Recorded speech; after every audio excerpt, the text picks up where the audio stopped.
Welcome back into Wake Up America. I'm Rob Finnerty with Allison Maloney. We are also joined by our powerhouse panel on this Friday morning. Joining Allison and myself, Project 21 National Advisory Board member and radio host Christopher Arps, and best-selling author and political analyst Mark Halperin. Oh, geez. Oh, wow. Pretzels. Mark, we've come a long way from MSNBC, haven't we?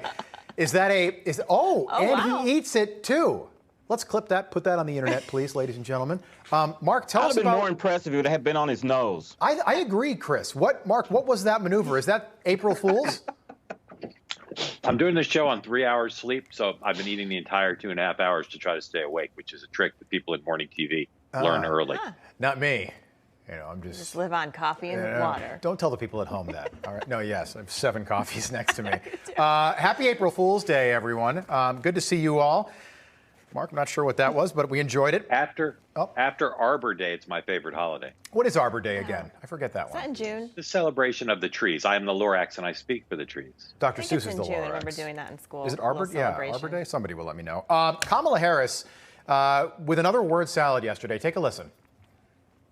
One of the issues that has been presented as an issue that is economic in the way of its impact has been the pandemic.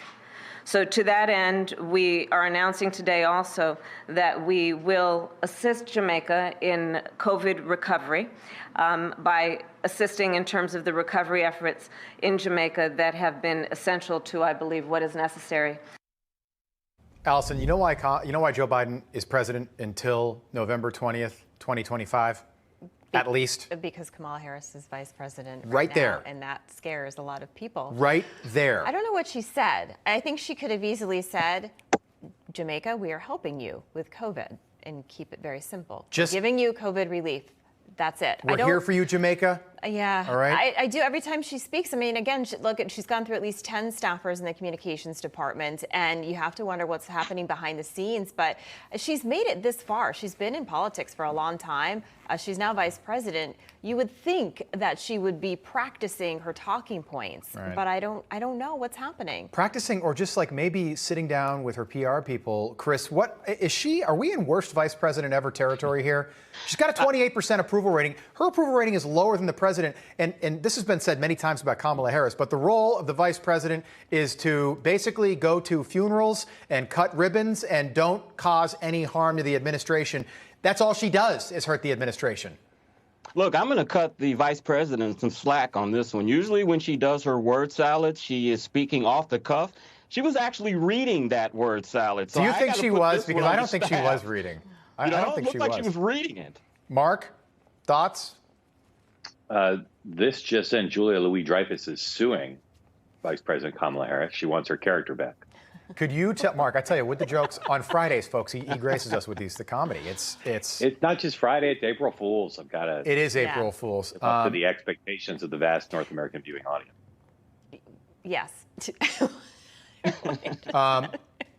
Hold on one second, panel. I'm just getting some news into my ear right now.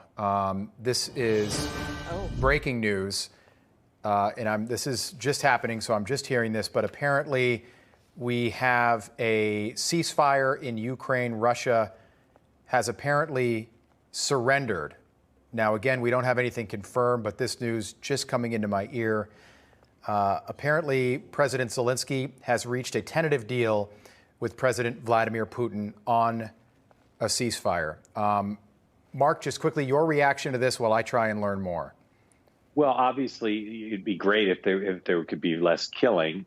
We've talked about the Mark, it's an April Fool's Day joke. I told you I was going to get you this morning. You guys all fell for that. You got me because I'm like, nobody's... No, I don't know anything about this. I should be an actor. You know what, Rob, you know why I fell for it? You guys fell for that. You told me you would not fall all morning long. I had more confidence that you wouldn't abuse the Newsmax name by pretending something so serious and so real. You just had pretzels on your eyes. I had too much faith in you. I didn't have pretzels on my eyes and declare an end to the war. All right. Rob, you know why I didn't believe it? because I was actually on the air when Colin Powell passed, when we were all on. I think Mark was on also, and you were much more believable then than you were today. And I had more information too, and I didn't touch the ear. This was all for the. This was all acting. You used the for those of you at home, there's been no surrender. That was an April Fool's joke. We don't want to make light of. We had a little April Fool's joke from Chris Arps at 6:30 this morning. We had the great pencil maneuver there by Mark Halpern.